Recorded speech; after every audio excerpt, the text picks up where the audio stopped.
8월 10일 말씀 묵상을 시작하겠습니다. 오늘 말씀은 출애굽기 32장 25절부터 35절까지의 말씀입니다. 모세는 앞서 하나님께 이 백성들의 죄악을 용서해달라는 중보기도를 했습니다. 그런데 그럼에도 불구하고 오늘 본문을 보니 우상숭배의 죄악을 통해서 무려 3,000명이나 죽었습니다. 용서를 구했음에도 불구하고 이들을 죽인 이유는 무엇일까요? 모세의 생각이 달라진 것일까요? 그게 아니죠. 여러분, 진짜 용서는 모든 것을 다 품어주는 게 아닙니다. 잘못된 것은 철저하게 응징하는 것이 바로 진짜 용서입니다.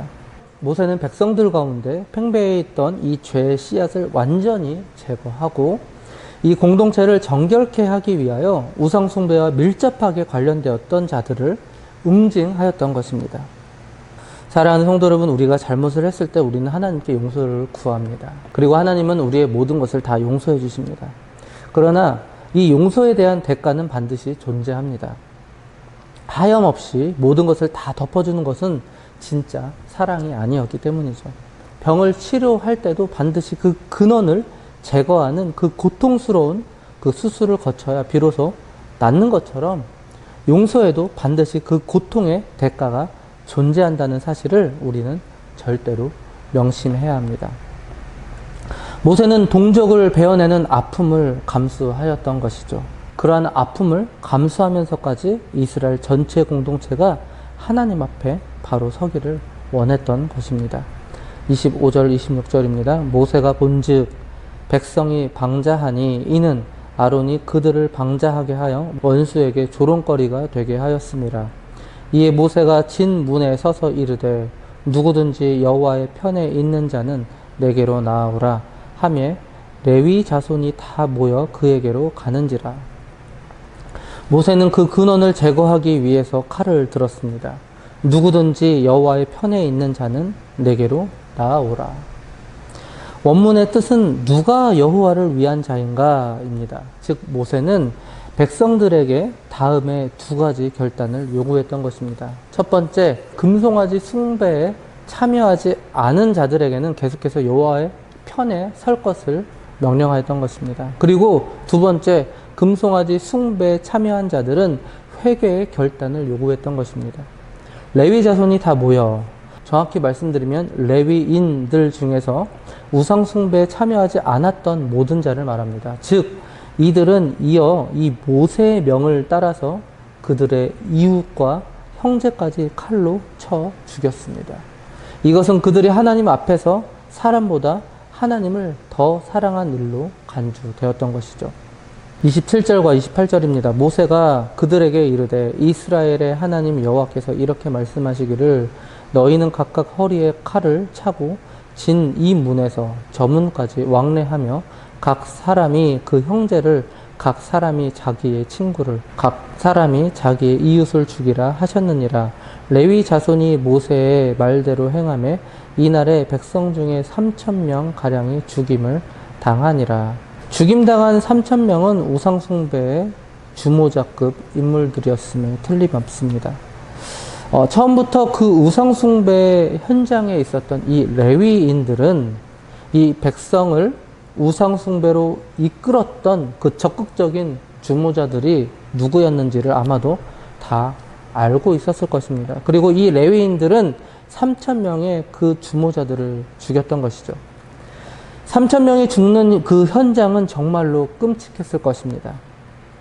그리고 그 모습을 온 백성들이 지켜보았을 것입니다. 어린아이들과 노약자들과 심지어는 임산부들도 그 광경을 지켜봤을 것입니다. 우상숭배가 얼마나 큰 죄악인지, 이것이 얼마나 하나님 앞에 가증스러운 일인지, 이에 대한 결과가 얼마나 무서운 일인지를 이들은 철저하게 깨달았을 것입니다. 이처럼 죄악은 그 뿌리를 철저하게 제거해야 합니다. 행여나 우리의 인간 관계 속에서도 이런 죄악의 끈을 계속해서 이어가게끔 만드는 형제나 또는 친구나 또는 이웃이 있다면 여러분 과감하게 그 끈을 제거해야 할 것입니다. 감정으로 인하여서, 연민으로 인하여서 그 죄악을 남긴다면 나중에는 더 큰 결과를 초래하게 될 것입니다. 29절입니다. 모세가 이르되 각 사람이 자기의 아들과 자기의 형제를 쳤으니 오늘 여호와께 헌신하게 되었느니라. 그가 오늘 너희에게 복을 내리시리라. 자기의 아들과 자기의 형제를 쳤으니 이 레위인들은 연민에 따라 또는 감정에 따라 대응하지 않고 오직 하나님만을 바라보고 이를 완수하였습니다. 그가 오늘 너희에게 복을 내리시리라. 그리고 하나님께서는 이 레위인들에게 축복하셨습니다. 이 아론과 그의 아들들에게 이 복을 주어 영원히 하나님을 섬기게 하셨던 것이죠. 사랑하는 성도 여러분, 그런데 이 이전에 놀라운 사실이 있습니다. 사실 이 레위 지파는 저주받은 지파였습니다. 레위는 일전에 자신의 누이 디나가 세겜에게 욕을 보였다라는 이유로 이 세겜의 모든 사람들을 할례를 행하게 한 뒤에 그들을 모조리 칼로 죽였습니다. 이 죄로 인하여서 레위는 저주를 받게 됩니다. 그래서 레위 지파는 가나안 땅에 들어가서도 기업을 받지 못하는 그런 저주받은 지파가 된 것이죠. 그런데 이 저주가 이제는 축복이 된 것입니다. 놀랍게도 그 저주의 모양은 그대로입니다. 여전히 그들은 기업을 받지 못합니다. 그러나 각 지파에 나뉘어 살면서 그들은 그 각 지파의 제사장으로서 하나님을 섬기게 되는 축복을 받는 사람들이 된 것이죠. 이것이 놀라운 하나님의 은혜입니다. 저주가 복이 된 것이죠. 하나님을 위해서 사는 사람에게는 이처럼 놀라운 역사가 일어납니다. 이 사실을 우리는 끝까지 명심해야 합니다. 30절입니다. 이튿날 모세가 백성에게 이르되 너희가 큰 죄를 범하였도다. 내가 이제 여호와께로 올라가노니 혹 너희를 위하여 속죄가 될까 하노라 하고 그 유명한 금송아지 우상 사건이 있은 후에 하루가 지난 것입니다. 전날에는 거센 그 피바람이 휘몰았고 피 비린내가 진동했죠. 우상 숭배에 대한 결과였습니다. 내가 이제 여호와께로 올라가노니 그러고 나서 모세는 다시 하나님께 올라갔습니다. 다시 시내산으로 올라갔습니다. 여러분, 올라가다라는 의미에는 번제가 숨겨져 있습니다. 일종의 제사 개념이죠. 즉 모세가 다시 산에 올라간다라는 뜻은 이 백성들을 위해서 대속 제사를 행하기 위해서였던 것입니다. 그런데 그는 제물 없이 혼자 올라갔습니다. 무슨 의미였을까요? 그것은 자기 자신이 번제의 제물이 되겠다라는 뜻입니다. 다시 정리해서 말씀드립니다. 모세는 앞서 시내산에서 하나님으로부터 이 이스라엘의 범죄 사실을 전해 듣게 됩니다. 그리고 그 진노로 이스라엘 백성들을 진멸하시지 말 것을 그 언약의 근거에서 간절히 중보했습니다.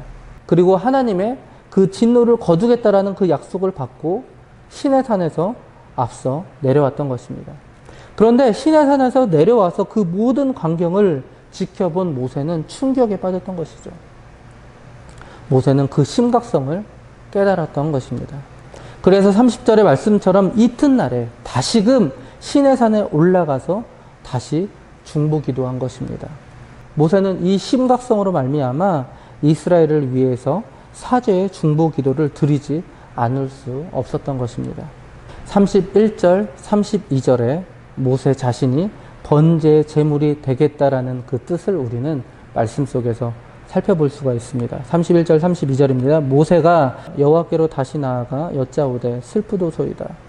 이 백성이 자기를 위하여 금신을 만들어 싸우니 큰 죄를 범하였나이다. 그러나 이제 그들의 죄를 사하시옵소서. 그렇지 아니하시오면 원하건대 주께서 기록하신 책에서 내 이름을 지워버려 주옵소서. 사랑의 힘은 참으로 크고 위대합니다. 모세의 기도는 로마서 9장 3절의 바울의 기도와 매우 흡사합니다. 나의 형제 곧 굴욕의 친척을 위하여 내 자신이 저주를 받아 그리스도에게서 끊어질지라도 원하는 바로라.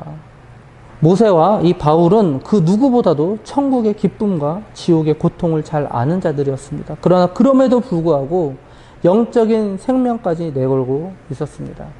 무엇 때문에? 바로 사랑 때문이었습니다. 그리고 그 사랑의 완성은 역시 예수님이시죠.